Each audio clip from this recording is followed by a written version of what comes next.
pada saat itu, wah itu kalau di Jawa Pak udah di berita Kompas ya, apa di bus itu udah dibilang, oh saya nih supirnya, sampai saya bilang begitu. Oh, di situ cerita bahwa mereka taunya juga Pak Prabowo udah diculik atau di Kediri waktu itu. Iya. Isi kepala di balik topi baja, semua serdadu pasti tak jauh berbeda. Tak peduli perwira, bintara atau tamtama, tetap tentara.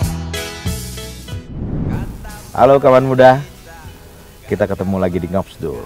Kali ini kita akan ngobrol dengan dua orang bapak. Nah, mereka berdua sama-sama purnawirawan dari Kopassus. Beliau adalah yang pertama Letkol Purnawirawan Muzaki, dan yang kedua Mayor Purnawirawan Haji Sarmili. Selamat sore Pak, apa kabar? Baik, alhamdulillah selamat sore. Masih bugar ya? Sehat, alhamdulillah. Udah pensiun tahun Bapak? Pensiun 2015. Pak Sarmili? 2017. Oke, jadi mohon maaf, usia berapa sekarang? Ya sekarang kelahiran 1957, sekarang udah masuk 66. Saya umur 66 juga. Ya. Hampir sama ya. Saya jalan 67. Oke, ternyata beliau berdua ini adalah orang yang pernah cukup lama bersinggungan, bekerjasama atau dekat-dekat dengan Pak Prabowo Subianto. Kita akan dengarkan cerita mereka ya. Dari Pak Muzaki dulu deh. Saya sendiri ya. Pak Muzaki, bisa diceritain awalnya masuk ABRI, kalau dulu ABRI ya. Gimana Pak, singkat cerita. Oh iya, asal saya dari Madura, ya kan. Madura. Pertama sekolah dari STM ya saya lanjutkan ikut seleksi calon tamtama Catam di Surabaya, Malang. Kemudian pendidikan, karena lulus pendidikan di Magetan. Ya kan. Tanggal 28 bulan 9 77 lulus dengan pangkat ya waktu itu tamtama kan. Tamtama, balok 1. Balok 1. Merah pokoknya. Ya kan. Prajurit 2. Prajurit 2. Oke. Setelah itu kebetulan sebelum pelantikan itu ada seleksi masuk RPKD kata orang dulu kan.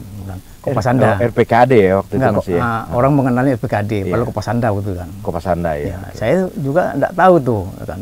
Jadi waktu itu yang ditawarin waktu itu Pak. Di ini Pak, langsung di ini yang punya ijazah SMP ke atas kan. Yang tingginya 165 ke atas. Langsung ditawari masuk ke ini, ikut seleksi. Waktu itu yang dari Magetan ya terakhirnya setelah lulus hanya 7 orang dari 21 orang. Yang lulus 7 lulus latihan komando. Ya, sampai komando. Sampai komando lulus kan. Setelah itu terus langsung ke Batu Jajar ke Bandung kan. Kan ikut latihan Kopassus. Sana kan ada latihan Kopassus kan 7 bulan.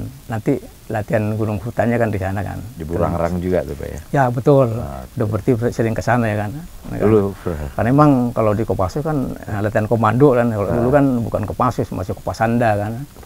Kopasanda. Makanya dikenal komando gitu kan. Setelah lulus itu terus selesai para terus langsung kabur ke Jakarta. Jadi waktu itu yang ikut latihan komando kan cukup banyak itu. Ada 73 orang. Tahun berapa tuh Pak? Masih ingat? Tahun 77, 78 lulusnya. Oke. 78 lulusnya. Masuk pendidikan kalau nggak salah 73 orang. Yang lulus 38 orang, ya kan. Karena kan ngambil dari satuan-satuannya. Nah, yang 38 orang itu satu perwira, itu Pak Jamroni almarhum itu kan. Terakhir bintang 2. Kemudian ada 2 Kopda, ya kan. Yang lainnya Pratu, Prada kan. Nah, yang Pratu Prada ini semuanya ke Jakarta bergabung ke ini Kompi 112 grup 1. Grup 1. Ya.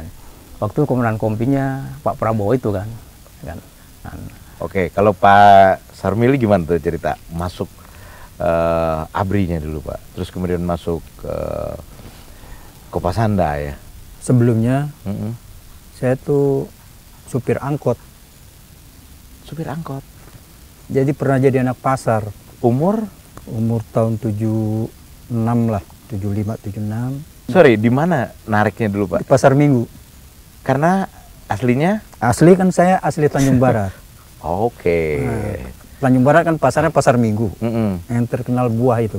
Ya ya. Dulu kan ada lagunya. Narik angkot ya? Narik angkot saya. Oplet kali Iya, zaman dulu. oplet. Oplet ya. Zamannya Austin Morris, Austin England. Kayak si itu yang di Sidul. Sidul kalau itu kan sinetron. Kalau saya ini benar-benar pelaku. Jadi nah, terus gimana ceritanya jadi? Nah, jadi ceritanya gini, saya waktu itu ingat lagunya Oma Irama. Berakit-rakit ke hulu, berenang-renang ke tepian. Ya. Jadi kita sakit-sakit dulu, baru senang-senang nanti di kemudian kan gitu. Okay. Nah, saya dengar lagu itu, saya berhenti jadi supir. Saya kembali ke rumah, saya nyangkul jadi petani lagi 2 tahun. Oh, zaman dulu di situ masih ada lahan. Iya, masih ada lahan. Jadi tahun 77 saya tani, saya sudah tekad. Saya bilang saya 79 harus keluar dari rumah. Umur berapa tuh kira-kira? Umur 79. 20, ya 20-an lah ya. Soalnya 79 udah 21. Nah, jadi 20 terus lah ya. Saya bertekad seperti itu, nggak ada yang percaya. Bilang, alah paling cuma di lubang dapur aja. Kan orang Betawi kan gitu. Nah, oh, Betawi ya? Iya. Asli Betawi. Okay. Betawi bukan Betawi kota, kita kan Betawi pinggir. Pinggir. Nah, itu udah saya buktikan. Tahun 79 saya daftar. Nah, pertama daftar ke Kodam Jaya. Enggak, maksud saya tadi itu kenapa pilihannya daftar ke Kodam Jaya atau bukan pekerjaan lain gitu, Pak? Enggak, karena gini, saya tuh nggak mau, pokoknya saya pengen saya bekerja tidak pakai uang. Jadi betul-betul murni gitu. Oke. Karena dulu dari mulai Cilitan sampai Cibinong kan pabrik banyak tuh.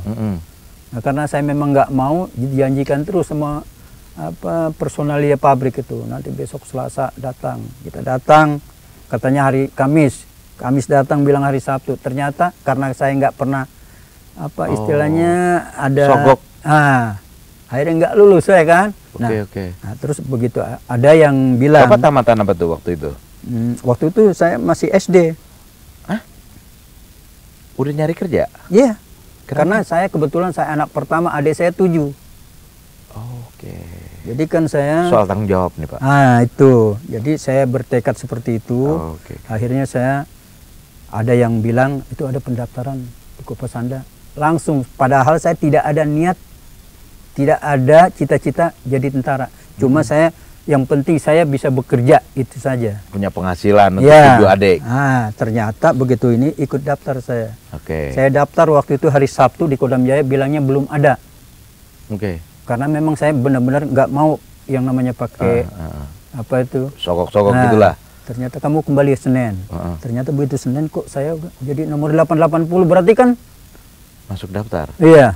Berarti kan sudah berarti kemarin itu yang hari Sabtu. Cuma itu ya udah saya ikuti aja. Itu ternyata dulu saya banyak ke orang Tanjung Barat ya, mungkin lebih dari 10 orang.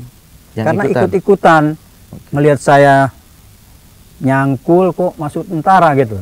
Akhirnya kan pada ikut-ikutan, ternyata semuanya gagal. Kira-kira kenapa Bapak bisa lolos, Pak, waktu itu? Nah, saya nggak tahu. Apakah karena preman ya? Bukan, karena saya kalau dari postur fisik saya bagus karena saya setiap hari kerjanya waktu itu kan nyangkul terus. Kalau fisik kuat lah.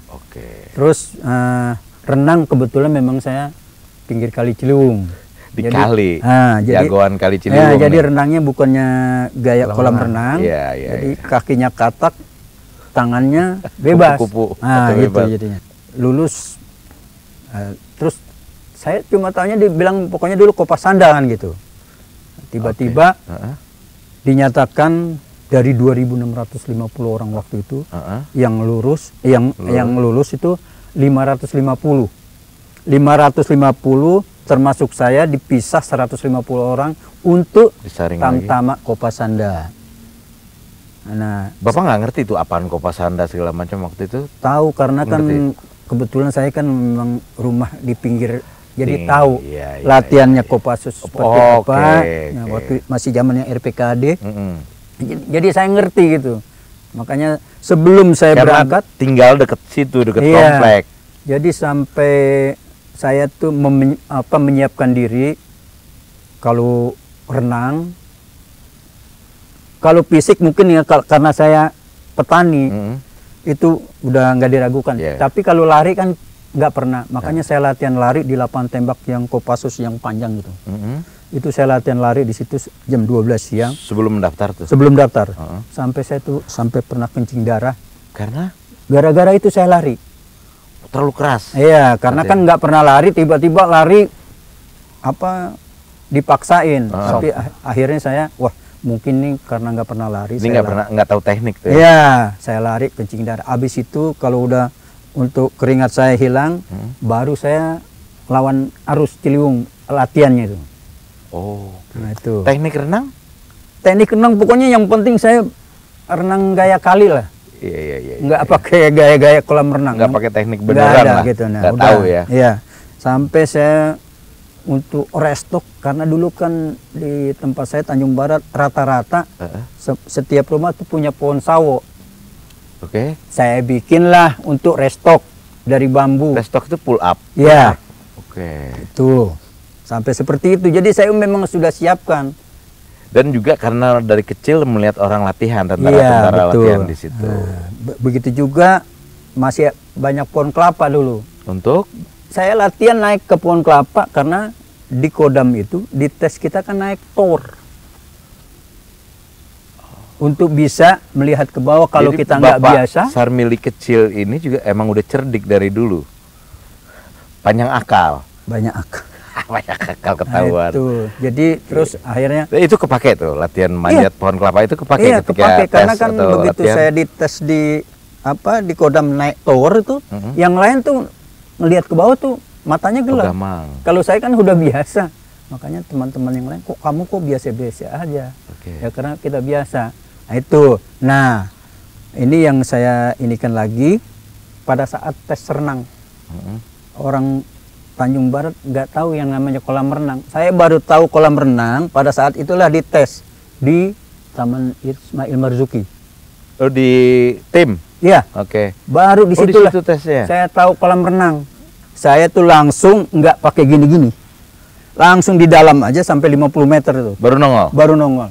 Disitulah baru teman-teman yang lain, kamu kok nggak pernah menunjukkan kalau bisa renang. Jadi semacam bakat alam gitu Pak ya? Bakat alam.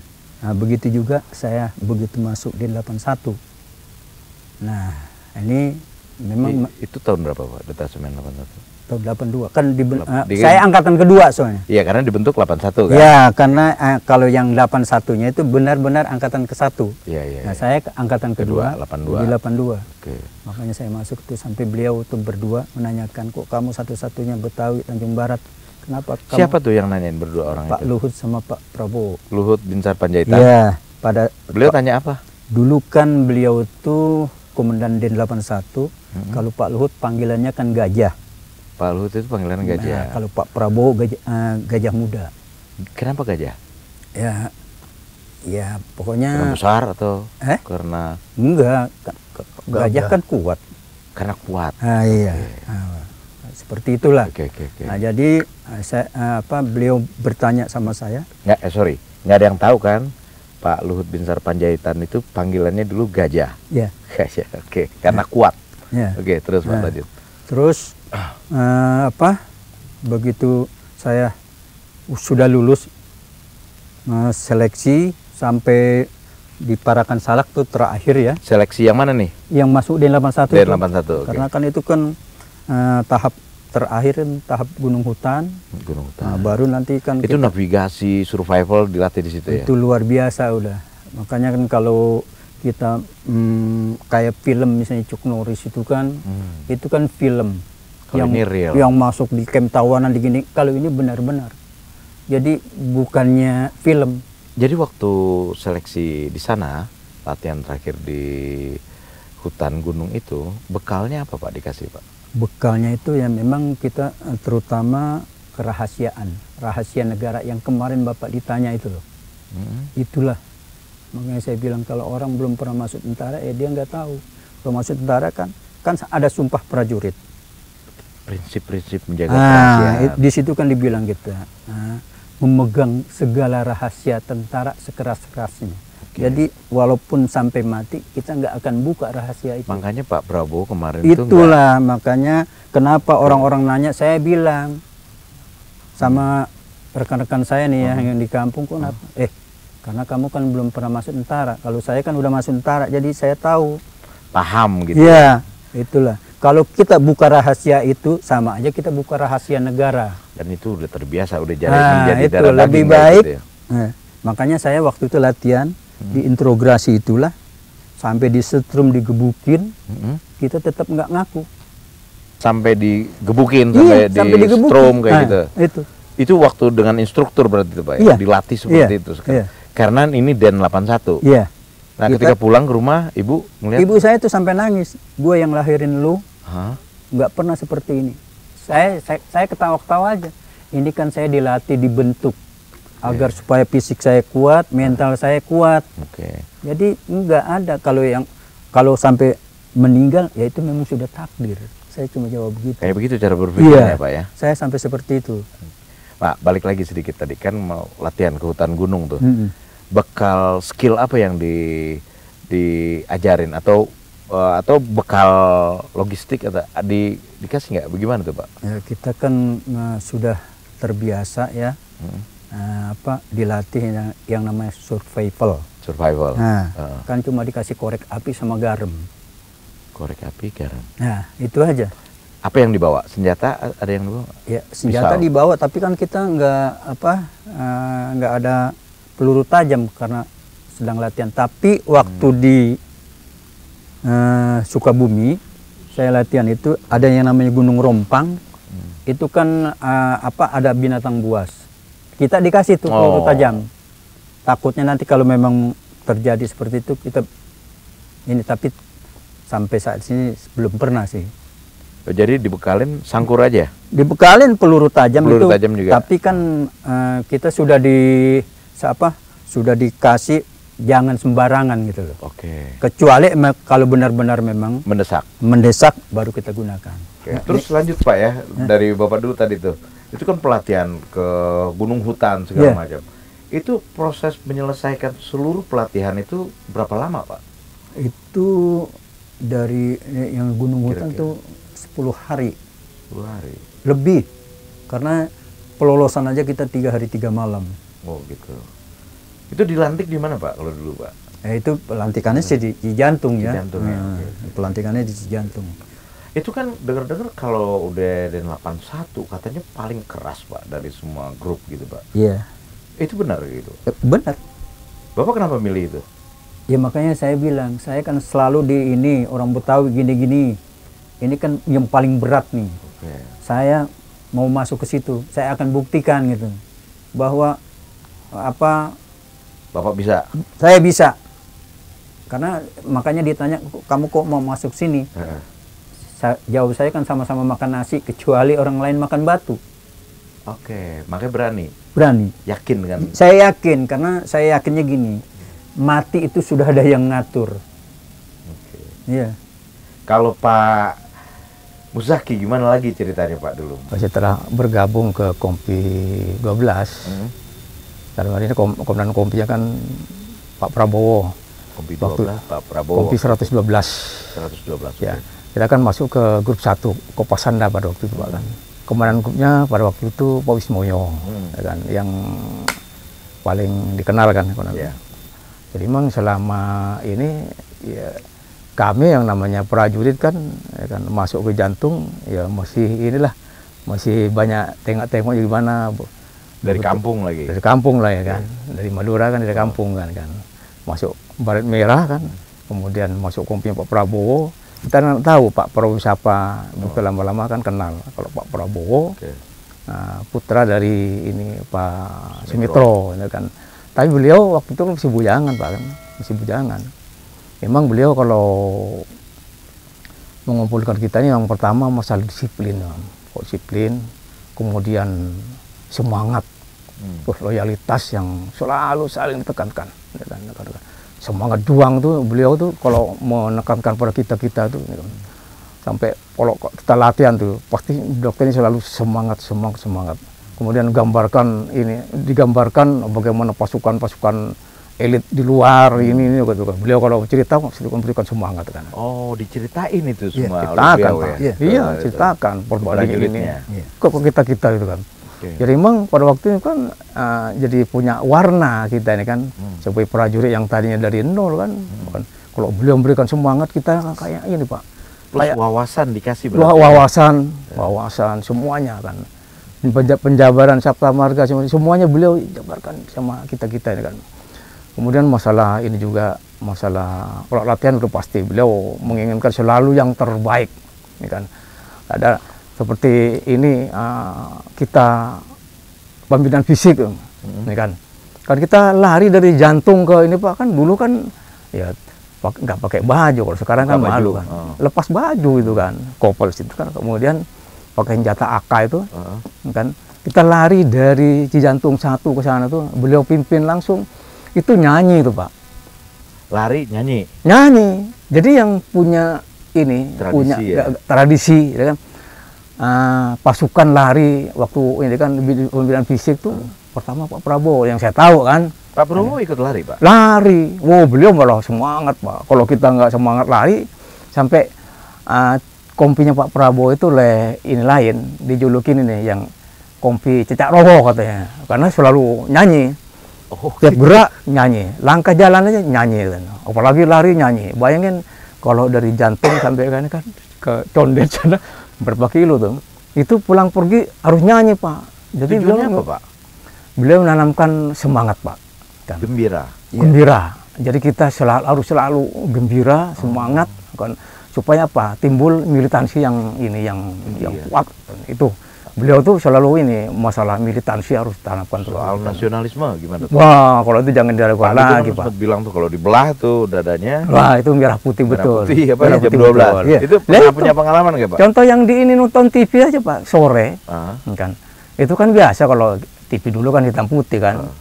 Ya namanya kita remaja kan. Di luar kan, dinas ya. Selesai dinas sore, beliau kalaupun lepas dinas Pak selalu kontrol kok ini Pak. Ke barak ke ini kan. Kejadiannya kita nonton TV kan biasa kan kalau pas mau berita dunia apa siaran berita dunia di TVRI dulu kan TVRI lagu Indonesia Raya kan ada podakan bendera biasa teman kita kelakar kakinya naik ke atas. Beliau tuh marah Pak, siapa yang mau menghargai ini lagu Indonesia Raya, lagu kebangsaan kita, kalau nggak kita ini sebagai prajurit itu beliau sampai itu. Padahal bukan upacara tuh Pak. Bukan upacara. Lagi di TV ya. Harus sikap purna waktu itu kan di TV. Ya kan? Pak Sarmili pernah punya pengalaman juga? Iya sama itu waktu itu pas di Den juga begitu. Kita lagi pada bercanda lagu Indonesia Raya, beliau masuk, udah pasti diambil tindakan. Nah itu cerita waktu itu lagi nyetirin Pak Prabowo di Pancoran. Lagi penurunan bendera gimana tuh? Nah itu makanya kan saya begitu sore-sore nih ya, pokoknya mau jam 6 lah. Kalau kita di Pancoran dari arah Cawang mau ke arah Semanggi. Itu kan di sebelah kanan sana kan ada Glail. Di situ kan ada pos polisi. Mungkin itu saya pokoknya nggak perhatikan, yang jelas ada bendera mau turun jam 6 sore. Oke, terus? Nah, beliau begitu lihat itu, ya mungkin lihat jam juga ya, langsung minggir. Nah, saya kan bingung, kaget gitu. Ada apa nih kok suruh minggir? Tiba-tiba itu lagi jalan? Lagi jalan, mau pulang ke Cendana. Oke, terus? Langsung minggir, turun kan. Beliau turun ya saya kan ikut turun. Ternyata bendera hormat kita berdua. Padahal itu tengah jalan. Tengah jalan? Di tengah jalan, namanya kan itu kan banyak kendaraan. Kalau sekarang jalan itu kan apa, kiri kanan kan udah agak jauh. Kalau dulu kan masih rapat ya? Masih rapat, nggak kayak sekarang kan gitu. Dulu belum selebar sekarang? Belum selebar sekarang. Itu. Berhenti? Hormat? Langsung hormat. Itu, di situ. Waduh, saya langsung, wah. Nah yang kedua, nah itu yang saya bilang juga, saya diturunkan di situ lagi. Ngapain? Ya itu yang tadi saya bilang. Jadi beliau nanya saya, ini malam apa Li? Mungkin ngecek juga ya. Siap, malam Minggu. Karena memang saya tidak pernah apa mau libur mau apa, pokoknya saya tidak pernah aja. Oh besok libur, enggak. Saya ikuti. Wah, ini malam Minggu kamu ikut saya terus, kapan kamu libur? Ya udah kamu pulang, kapan kamu sempat pacaran? Sampai seperti itu. Perhatiannya kayak gitu. Seperti itulah. Beliau Jadi Bapak disuruh turun, suruh pulang, suruh naik taksi. Taksi? Iya. Punya duit? Ya kan dikasih uang sama beliau. Duit juga dikasih? Dikasih. Uang sangu, uang iya, saku gitu? Udah kamu naik taksi aja. Gaya banget dong Bapak. Iya, bukan gaya lagi. Prada, waktu itu apa? Masih Pratu itu. Pratu. Masih Pratu saya. Tapi kan di 81 walaupun Pratu udah pakai pistol, udah luar biasa. Nah, udah saya pulang. Ya, pada saat itu kan masih zamannya Maya Sari Bakti apa? Saudaranta. Saudaranta, oke. Nggak mau dibayar, ya kan? Ya. Tapi begitu beliau pesan seperti itu, kamu nggak usah nyusul ke Cendana. Nanti kamu tunggu aja di Bugis. Hari Seninnya nggak perlu ke Cendana. Ya, beliau Tunggu bawa aja sendiri di kantor gitu. Maksudnya Bugis itu kan kantor. Panggilannya dulu kan Detasemen 81. Iya, kamu tunggu aja di Bugis gitu. Oke, terus? Udah. Nah, begitu hari Senin beliau datang, saya langsung hormat, dia ambil tas, bawa ke atas. Beliau tanya. Begitu sudah di ruangan, tanya, "Lik, siap. Kamu kemarin pulang naik apa?" Saya jujur. Saya naik bus. Nah, beliau bilang, kalau kamu naik taksi uangmu habis, berarti otakmu jalan. Itu beliau bilang gitu. Nggak marah beliau? Enggak, malah justru gitu. itu. Oh gitu ya? Iya. Emang sering ngobrol. Bapak kan prajurit 1. Iya. Beliau waktu itu apa tuh pangkatnya? Kapten. Udah tinggi, jauh banget. Jauh. Tapi sering ngobrol? Ya kan kalau pas di mobil itu kan, ya kita lihat situasi.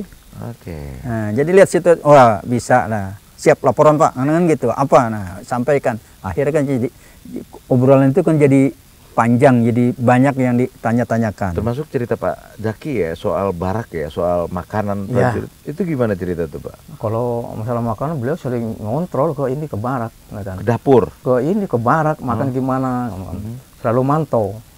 Nah, bahkan kita kalau pas malam libur tuh Pak kan, ya kan, mungkin karena tahu kalau makan prajurit kan ya ini kan. Ini pada bujangan ya ceritanya? Bujangan, beliau juga bujangan. Gantian itu Pak, malam minggu ini diajak 3 orang ke kediamannya di Kartanegara. Waktu itu kan masih ada Bapak almarhum Sumitro. Untuk ngapain dia ke sana? Ya, ngapain tuh Pak? Ya biar ini aja Pak, mungkin biar tidak jenuh, mungkin anggota ini biar tahu juga pengalaman di kota.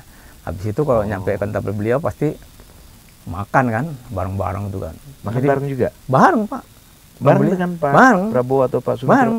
Bahkan ada temannya Pak Prabowo seperti Pak Sapri Samsudin, ada Pak Indi Kusmayadi, perwira juga kan. Iya. Itu juga sama bareng. Satu meja gitu? Satu meja. Nasinya kan cuma sepotong. Nah, ada teman kita ini yang ini kan, langsung biasa kalau prajurit kan, jangan diambil semua, ketawa beliau. Yang lain dibagi, ya kan. Dia lupa ya kan, Pak Prapto itu kan. Jangan diambil semua. Yang itu lain makanan nggak ada di barak kayak gitu Pak ya? Nggak ada di barak. Ya makanya kan beliau tuh kalau masalah ini gizi betul-betul sampai sekarang, ya kan, masalah gizi ini prajurit. Inilah yang didahului dari Den 81 itu kan. Karena makan siang itu dari gizi. Sampai menu segala macam. Waduh, luar biasa. Kita kalau makan siang kan itu serentak tuh di ruang makan. Nah, saya makanya begitu masuk di 81, disitulah baru saya merasakan, oh seperti ini masalah gizi.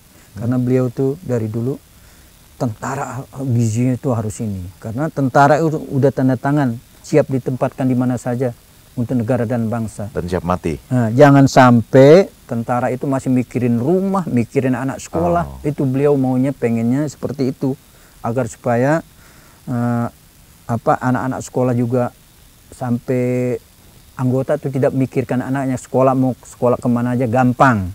Begitu juga perumahan, itu yang beliau dari dulu udah mikirkan seperti itu, agar supaya kalau tentara sudah punya rumah, anak-anaknya mau sekolah ke sana sini gampang kan, udah yang jelas pikirannya itu betul-betul untuk negara. Nggak pecah lagi udah nggak mikir, udah gitu. Siap mati kan gitu. Itu seperti itulah. Itu soal kesejahteraan. Terus juga soal apa, disuruh sering nonton TV nonton berita, nonton film kayak gitu, tujuannya apa tuh Pak Zaki? Ya, memberikan wawasan Pak. Kita kan dari kampung kan tidak pernah, kalau malam libur kan, nggak pernah nonton film. Nah itu beliau gantian, ya kan, diajak suruh nonton, ya kan. Kemudian diajak ke rumahnya, ya kan. Nah pulangnya, pulang dari ini Pak ya sama yang disampaikan tuh kan. Nah, mesti dikasih sangu, seneng kalau kita diajak, beliau itu seneng karena pulangnya kan naik umum, kasih ongkos. Oke, jadi perhatiannya ke segala luar biasa hal Pak. gitu Pak. Amat sangat luar biasa. Kesejahteraan, Ini bukan ngada-ngada dan juga wawasan gitu Pak. Betul. Nah, kita mau cuti aja Pak, cuti Lebaran, saya kan cutinya ke ini. Dulu kan susah kendaraan, kan cutinya terbatas, kemudian. Nah, saya kan nggak cuti Lebaran, nggak pulang Madura hanya 3 harian. Lah itu Pak. Besok kamu kan nggak cuti, tunggu di ini katanya. Nanti saya jemput Lebaran di rumah. Sampai begitu begitunya dijemput Pak. Yang nggak ini kan. Kalau nggak kebagian cuti, yang nggak pulang kampung, Bapak disuruh Lebaran di rumah. Di rumah. Pak Prabowo. Kita kan jadi stres Pak. Kalau Lebaran di rumahnya. Prajurit ya. Prajurit. Palang semuanya tuh. Memang beliau itu amat sangat perhatian Pak. Ya kan. Sampai sekarang ini kan. Sampai sekarang ya kan anak saya kuliah yang terakhir ya dari beliaunya. Oh gitu? Iya, sampai sekarang kuliah yang terakhir yang baru lulus itu. Masih sering berhubungan dengan Pak Prabowo? Jadi di orang-orang kawan-kawan kita yang pernah bersama-sama beliaunya dulu Pak, ya kan, dipanggil ke sini kan untuk ya sama-sama di tim 28 kan. Tetap Tapi belakangan tuh Pak ini kan. Tetap di maintain ya gitu Pak. Iya. Jadi di 2016. Ya, 2016 dibentuklah tim 28 karena untuk mengcounter yang selama ini kan dari DPD, DPC seluruh Indonesia masih ada yang ragu-ragu mengenai Bapak itu. Yang dibilang katanya di Timur-Timur apa. Nah, akhirnya kita lah yang jawab. Ini saksi hidup. Kita itu orang-orang yang sebagai saksi hidup beliau. Iya. Jadi kita lah yang jawab itu semuanya fitnah. Karena apalagi yang dibilang katanya 83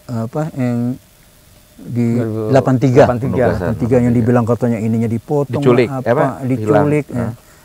Kita ini kan dipotong juga ya waktu itu. Iya kan katanya dipotong. Nah, kebetulan waktu itu saya mau jemput beliau di Bakau.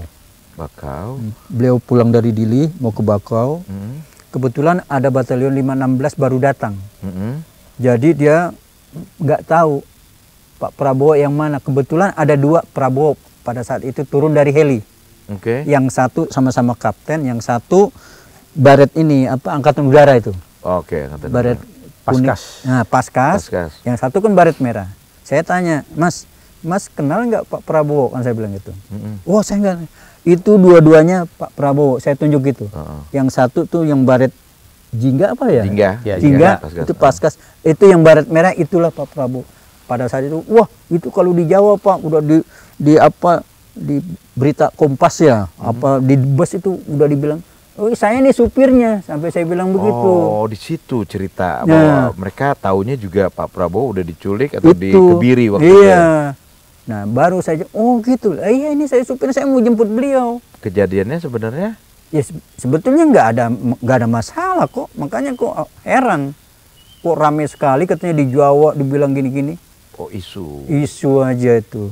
Oh, waktu itu Mbak Titi lagi hamil kan? Lagi hamil, mungkin udah 8 bulan apa berapa. Karena war lah ini. Saya berangkat kan 83, kembali kan 84. Kalau nggak salah kurang lebih hampir 8 bulan waktu itu. Itu loh. Berat ya. Jadi saya ingat banget beliau turun di Halim juga kan di kalungi bunga tuh. Nggak mau, saya bukan pahlawan gitu. Maksudnya kan gitu. Nah itu karena maunya beliau kan memang sama-sama anggota gitu. Nah waktu itu posisi Bapak apa? Jabatan atau tugas Bapak apa? Ya, saya kan di sana kan supir beliau. Caraka Pak. Jadi nanti saya supir menangkap Caraka, ajudan gitu. Waktu kalau di Timur-Timur Carakanya ada si Bambang Suharyanto itu. Saya supir. Jadi tapi kan saya kalau misalnya saya mau diajak pas ke hutan, ya saya ikut kan gitu. Nah Pak, pengalaman ya di daerah operasi bersama Pak Prabowo, itu berapa kali penugasan Bapak ikut tuh Pak? Kalau saya yang tahun 83 aja, 83, 84. Apa Pak ceritanya Pak? Mungkin Bapak bisa ceritain pengalaman yang Prabowo itu seperti apa sih orangnya di lapangan ya, di daerah operasi atau ketika penugasan kayak gitu? Seperti apa? Kalau yang tadi kan ceritanya masih di markas nih ya. Kalau di daerah di lapangan gimana Pak? Beliau tuh turun langsung, makanya sampai yang di samar-samar itu pakai ini, itu beliau tuh malam-malam juga sama. Jadi benar-benar sama anggota, bukannya cuma di di belakang meja gitu. Jadi beliau maunya ya sama-sama prajurit. Walaupun udah menantunya presiden. Iya. Coba, padahal itu kan pada saat itu mungkin ya beliau tuh disuruh pulang mungkin ya, karena kan pada ya, saat itu ya. Bu Titi lagi hamil sudah ini, tapi beliau kan nggak mau. Yang ada ya itu dibilang diculik lah, katanya ininya dipotong kan gitu. Padahal kan beliau itu kan jelas di tengah-tengah prajurit, nggak mungkin kan kalau sampai terjadi gitu kan pasti kan prajuritnya duluan gitu. Nah, tapi itu. Ini isu berkembang. Isunya luar biasa, makanya saya bilang yang dari batalion 516 datang itu tiba-tiba ngomong gitu, saya kebetulan kan dengar sendiri. Ya. Nah, saya bilang, Mas kenal nggak Pak Prabowo? Wah, saya nggak tahu. Nah, saya tunjuklah, kebetulan pas pakai baret dua-duanya, yang satu baret merah, satu jingga. Nah, satu jingga. Ya, saya tunjuk itu loh. Yang dibilang hilang, dibilang dipotong. Nah, ini orangnya. Saya supir ini, saya mau jemput beliau. Itu kalau supir ya melekat terus aja ya, iya, terus-terusan gitu. Betul. Nggak pernah lepas gitu. Iya. Pak Muzaki kan terlibat juga di operasi kontak damai waktu itu Pak ya. Iya. Tapi kalau sebelumnya saya sebelumnya? waktu masuk ke Kompi 112 itu memang Kompi 112 dipersiapkan untuk berangkat ke Timur Timur pada waktu itu kan. Panggilannya tim Nanggala 28 yang terkenal kan Nanggala 28 tahun 78 itu kan. 78. Nah, saya berangkat waktu itu sekitar bulan November 78. Jadi pada waktu kami berangkat 101 orang. 101 orang? Ya, 101 orang. Komandan Nanggalanya, ya komandan tim Nanggalanya Pak Prabowo itu. Waktu itu pangkat Letnan 1, masih bujangan. Kemudian komandan Peleton 1 itu Pak Tono Suratman itu kan. Kemudian, jumlah orangnya personilnya 102? 101 waktu saya lihat di ininya, kan surat perintahnya 101. Ya, sampai pulang juga kembali 101. Utuh. Jadi pada waktu itu kan rame-ramenya di ini kan di Timur-Timur tahun 78 itu kan. Kita lihat gerombolan berjalan itu kelihatan Pak. Kayak di iya. Itu kelihatan tuh Pak? Kelihatan Pak waktu itu kan. Jadi mereka jalan, mereka mungkin lihat kita juga, ya kan. Dari situlah kecerdikan ini beliau memimpin tim Nanggala 28 itu kan sampai pulang utuh, nggak ada yang ini. Walaupun sering terlibat kontak senjata. Kalau kontak sering Pak, sering kan. Beliau memang tipikal ini memang pemberani, kemudian ya tidak hanya ngomong saja di depan Pak, sering terjadi di hadang. Saya tahu persis di sebelah saya itu kan ada beliau di situ. Beliau masih berani memberikan komando pada kita, itu kan. Ini kan berkali-kali di ini. Jadi memang kalau dipikir beliau itu termasuk nyawa saringan pada waktu itu kan. Apa istilahnya Pak? Nyawa saringan katanya. Nyawa saringan. Iya. Berarti nyawa ganda. Banyak nyawanya. Enggak, maksudnya kan ini. Maksudnya lolos dari ini kan, dari jadi berkali-kali dihadang. Pernah suatu ketika tuh Pak, kan. Jadi kita pengejaran waktu itu kan, ini kan informasi kan gerombolan ini masuk dalam gua. Gerombolan siapa tuh Pak? Ya pretelin kan itu. Iya, pimpinannya.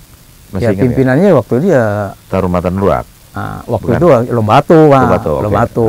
Setelah Lombatu kan terusan anak kan, ya kan. Kalau Lombatu terusan anak, ya kan.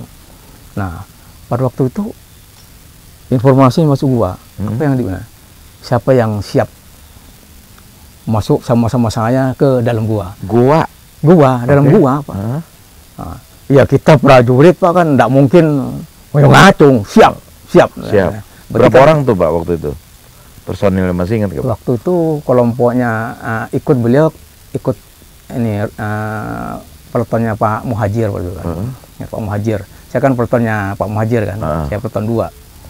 Nah, masuk beliau tuh masuk juga. Perintahnya Pak, kita nembak harus benar-benar melihat dan nembaknya ke dinding kanan. Kan kalau gua kan gini kan, kita masuk pakai tali, aku bilang tuh Pak. Itu kalau dari dalam ini kan, nah saya yang melihat keberanian beliau itu Pak, masuk ke dalam ini bersama-sama kita prajurit. Sorry, gua vertikal apa gua horizontal Pak?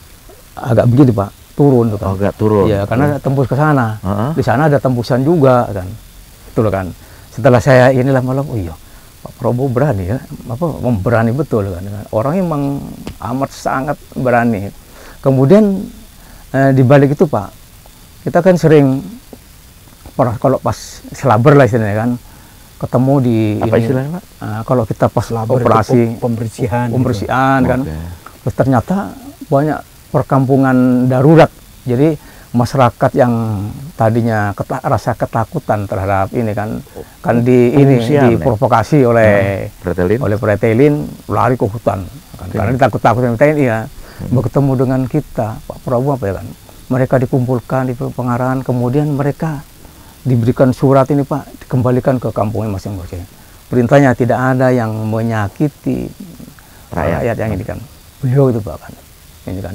Jadi memang betul-betul beliau kalau rakyat betul-betul diayomi. Makanya walaupun orang timur-timur. Betul Pak itu. Digiring kemudian dikasih ini. Terus salah satu bajunya itu pakai ini kan, pakai ini saya masih Perada kan.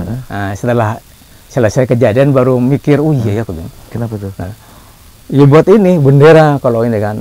Jadi kalau ada tentara yang mungkin di jalan ketemu, berarti ini kemudian sudah ada surat ini kan, surat dari beliaunya untuk kembali ke kampungnya masing-masing. Itulah beliau. Orang yang ini datang menyerah, beliau ini kan dibina, ikut semua kita Pak. Bahkan di peleton kami itu kan, peleton 2 kan, ada yang orang ketangkep di ini, ya kan. Kemudian kita kasih makan segala macam. Yang ketangkap itu pretelin maksudnya? Iya. Oke, tapi nggak bersenjata deh kan. Iya, nggak bersenjata. Ikut kita ya, kita bina, beliau harus kita ini, kita bawa, jangan sampai disakiti. Nah, kan beda kalau ini kan, kalau bersenjata sudah pasti kan. Kan. Itulah beliau yang kelebihan beliau pada saat mimpin kami yang kami tahu kan. Beliau kalau sebelum ini Pak selalu yang di gunung-gunung sebelum berangkat tuh, pasti kita melaksanakan tugas negara, ya kan. Tugas adalah kehormatan, nah, itu kan. Kalau kita mati dalam perang, berarti mati dengan hormat. Itu beliau selalu kan memberikan tanwilan. Kalian jangan takut mati. Kalau selama untuk kepentingan negara. Beliau makanya kalau waktu musim kampanye beliau memang bahasa beliau mulai dulu begitu orangnya. Jadi bukan ngada-ngada itu Pak, memang betul. Nggak berubah Pak Prabowo itu dari dulu sampai sekarang. Tidak berubah Pak. Kemarin tidak berubah. Lihat di debat atau kampanye gitu. Tidak berubah. Memang begitu orangnya Pak. Memang beliau memang apa adanya, nggak ngada-ngada. Ya kalau saya kan kebetulan saya ikut beliaunya mulai dari basis sampai dari operasi. Pulang dari operasi itu kan kemudian nggak lama kemudian beliau ditugaskan sekolah apa Special Forces katanya di Amerika tuh. Pulang sekolah dari situ, kumpulkan kita, sampaikan lagi terima kasih atas dukungan kalian. Saya sekolah di ini nomor 1, nomor 1, berarti kan luar biasa. Dan nggak lupa sama prajuritnya. Ya? Tidak lupa, ini kan. Sampai ketemu di mana, wong beliau di 328, saya tugas lagi di timur-timur, ketemu di hutan tuh, masih ingat, dipanggil saya mau gerak juga ke hutan kan. Ingat beliau tuh Pak. Saya mau nanya Pak, sorry Pak. Ceritanya gimana Bapak jadi supirnya Pak Prabowo? Pada saat saya mau latihan nembak di lapangan tembak Cibubur. Oke. Lapangan tembak Kodam dulu kan ada pohon karet di sana. Nah, yang mungkin sekarang apa ya? Bukit Permai itu. Nah, di situ. Nah, ceritanya kan ada mobil truk Mercy di Den 81, tapi supir nggak ada karena ada supir tapi sudah digunakan sama yang lain. Oh, ini kepake lah. Nah, ini ada kendaraan tapi supirnya nggak ada. Kurang, nggak ada. Nah, saya dulunya waktu saya di grup 1 di Serang, setiap habis apel siang karena dulu masih tanah merah, kita diperintahkan suruh cari rumput lempengan di kober-kober itu. Kober-kober apa, Pak? Nah, makam-makam seperti ini lah. Okay. Nah, itu kan ngambilin rumput seperti ini nih. Pakai truk ini apa namanya? Reo itu. Reo kan bempernya aja udah luar biasa, klaksonnya. Kendaraan lain takut. Nah, apalagi ini truk Mercy yang kepalanya cuma segini, saya yang anggap pesek ya. Iya, wah, udah saya malah tambah yakin. Nah, teman-teman nggak percaya. Dia bilang udah, kita naik mobil aja. Wah, ngarang aja kamu, kata teman-teman nih. Nanti Dia nggak tahu Pak Sarmili dulu mantan supir oplet ya. Iya, dia nggak tahu. Gitu. Udah gitu udah. Nah, terus begitu ini, ya ayo, kalau mau jalan-jalan. Bawa tuh Mercy, truk Mercy itu. Pertama karena teman-teman bilang, ayo kita jalan dari sini sampai Cibubur. Mau berapa jam? Oh. Kan sama-sama kita pasir. Ayo. Oh, yuk nggak naik mobil ya? Udah naik. Tapi kalau tabrakan kita mati sama-sama. Saya jawab gitu. Udah, berangkat lah. Akhirnya naik. Naik. Saya kan yang supirnya. Sampai begitu turun di lapangan tembak sana. Nah, kebetulan pelatihnya dulu kan Onora Hendi, Pak T. Sulaiman, termasuk Pak X Slamet, Pak Mehmet. Tiba-tiba, wah, pas saya turun kan kaget ngelihat, wah saya supirnya. Nah, kamu kok ada bakat terpendam, diam-diam aja. Nah udah, saya tuh nggak ada dulu istilahnya kalau orang Betawi bilang seujung rambut tuh mau cita-cita jadi supirnya Pak Prabowo. Tiba-tiba abis dari lapangan tembak, dulu jadi kasih 1 kan panggilannya Kancil 1 waktu Siapa? itu.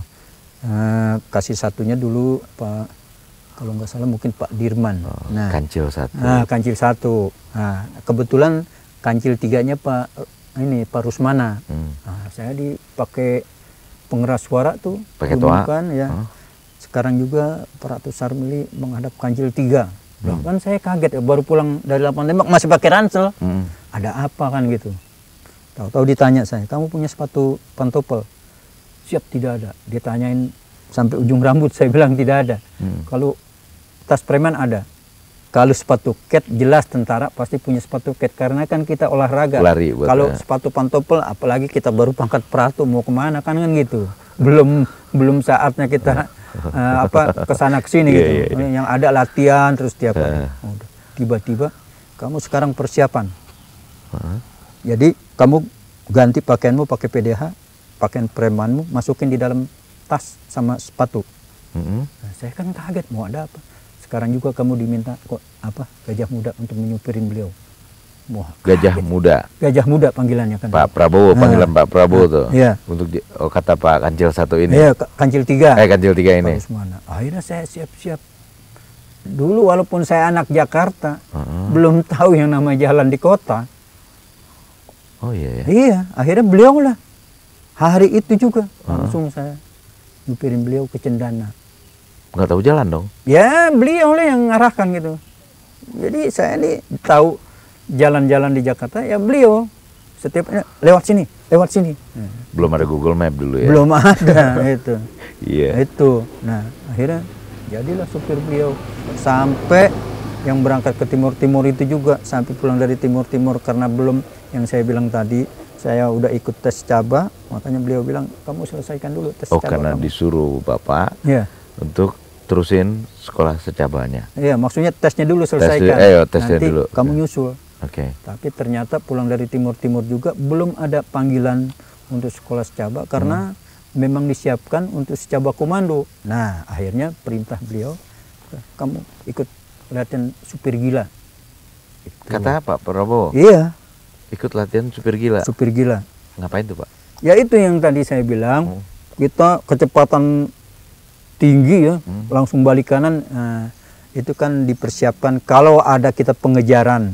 Misalnya yang kita kejar, dia ini kan kita bisa kecepatan tinggi itu bisa balik kanan. Manuver-manuvernya diajarin. Sampai motor juga itu dilatih seperti itu juga. Karena akan menjadi supir Pak Prabowo. Kalau motor dia misalnya kita pengejaran kan nanti kan udah dipasang senjata itu. Tapi kan memang belum pernah sih kan cuma kita udah dilatih waktu itu. Jadi saya supir 6 orang, untuk motor 8, jadi semuanya 14 orang waktu itu. 3 bulan saya latih. Sampai selesai juga itu belum juga panggilan juga untuk sekolah. Terus? Nah begitu saya sekolah secaba, beliau Suslapa di Amerika. Oke. Tuh. Nah pulang dari sana, saya udah sersan ya. Nah beliau kan pulang dari Suslapa dari Amerika, saya sempat ikut juga jemput beliau di Cengkareng. Kenapa Bapak jemput juga? Kayak kan masih inilah, walaupun itu dijemput sama Bu Titi kan waktu itu ya. Ya, kita laporan lah, Pak, Bapak formasinya udah nggak di Den gitu kan ini. Nah di situ ya udah, saya udah nggak banyak bicara lagi. Nah, begitu beliau mau pindah ke 328 itu makanya panggil saya, Li, sebetulnya saya mau bawa, tapi Pak Luhut juga senang sama kamu, dia pengen minta juga. Nah, akhirnya saya jadi supirnya Pak Luhut lah, tapi kan banyak juga karena tugas sana sini kan Pak Luhut bukan cuma saya aja. Jadi kadang-kadang kalau saya diminta ya saya nyupirin kan gitu. Nah tiba-tiba yang tadi itu saya bilang saya berangkat ke Timur-Timur, pas Pak Luhut tahun 86 kan sakit 86 kan saya juga ikut juga. Nah, pulang saya berangkat lagi tahun 87 saya bilang saya habis latihan di Jerman itu. Terus saya pulang, berangkat lagi ke Timur-Timur. Pulang dari Timur-Timur, itu juga biasanya kan kalau habis tugas ada cuti tugas. Tapi pada waktu itu tahun 87, 88 ya, saya pulang tidak ada, belum dapat cuti lah. Tiba-tiba Pak Herawan, biasa habis, kalau apel pagi kan kita buka baju, pembinaan fisik. Tiba-tiba Pak Herawan manggil saya, karena pas begini kan, bilang Pak Herawan, Li, siap. Kamu coba buka-buka tuh bukumu. Buku apaan Pak? Ya itu tentang supir. Saya sambil ketawa-ketawa aja. Ngebelatuk aja saya bilang gitu. Supir kan tinggal nginjek rem sama gas. Nggak taunya saya dipersiapkan lagi ngikut tes untuk jadi supirnya Pak Tri Sutrisno. Beliau Pangap. Udah Pangap waktu itu ya? Nah karena beliau dilantik Pangap, saya masih di Timur-Timur. Jadi yang jelasnya, saya jadi supirnya Pak Prabowo juga nggak ada apa cita-cita. Begitu juga jadi supir. Berapa lama jadi supir Pak Prabowo? Dari tahun 82 sampai beliau sekolah Suslapa itu. Gitu ya. Saya kan 84 85 secaba. Oke. Ya itu. Nah, ketika jadi supir Pak Prabowo, itu kemungkinan ngobrol sering dong berarti ya? Paling sering diobrolin apa tuh Pak dengan Pak Prabowo kalau lagi nyetir gitu, lagi antar beliau atau yang saya dengar itu setiap ini yang ngomongin masalah rakyat, tentara, negara. Kenapa kok kita ini kaya, kok rakyat kita kok susah? Itu dari dulu? Dari dulu. Dari saya baru nyupirin beliau tuh kalau kadang-kadang. Tahun berapa Pak? Sorry lupa. Saya dari tahun 82. Dari 82 udah ngomongin kayak gitu iya, Pak Prabowo? Iya, udah ngomongin seperti itu. Iya. Begitu juga yang di Timur-Timur tahun 83, Pak Tono Suratman. Ton, kita kan ini Den cuma berapa orang. Nanti kita pulang kita bangun rumah biar supaya kesejahteraan anggota itu. Ya kayak waktu di debat kemarin gitu, debat Pilpres kemarin tuh. Kan diserang tuh beliau. Nggak memperhatikan prajurit itu punya tanah luas gitu tuh. Itu menurut Pak Sarmili gimana? Ya itu makanya ini orang kan nggak ngerti, tahunya cuma bisikan-bisikan dari orang lain aja. Padahal beliau itu dari dulu yang dipikirkan bagaimana prajurit itu jangan sempat prajurit sampai mikir masalah rumah, masalah sekolah. Kalau kesejahteraan prajurit benar-benar terpenuhi kan, begitu juga rakyat. Sampai beliau tuh makanya benar-benar saya bilang kok, beliau tuh selama saya ikut beliau belum pernah menceritakan tentang pribadi atau keluarga. Yang diceritakannya ini, rakyat ini harus sejahtera, tentara apalagi. Oh nggak pernah ngeluh tentang dirinya sendiri? Nggak pernah ngeluh seperti itu. Gitu. Jadi memang ya mungkin kalau saya lihat kadang-kadang di medsos itu kayak kemarin kan, yang Bapak itu kan banyak yang nangis itu. Ya kan sampai dia bilang saya tuh malah sedih, saya lihat sampai keluar air mata. Begitu saya ngeliat itu, saya juga jadi akhirnya keluar air mata juga saya. Iya ya Bapak udah udah luar biasa kok, membantu orang, kenapa kok difitnah terus, dijelek-jelekin terus gitu. Nah di situ ya, sampai sekarang pun ya saya cuma bisanya ya kita berdoa aja lah sama Yang Maha Kuasa. Saya bilang walaupun dibilang pincang apa, yang penting saya doanya semoga Bapak dipanjangkan umur, kesehatannya dijaga oleh Allah Subhanahu wa taala. Semua ingatan, penglihatan, pendengaran, sampai saya mintanya seperti itu. Setiap hari saya laksanakan itu, mungkin lebih dari 1 kali. Begitu.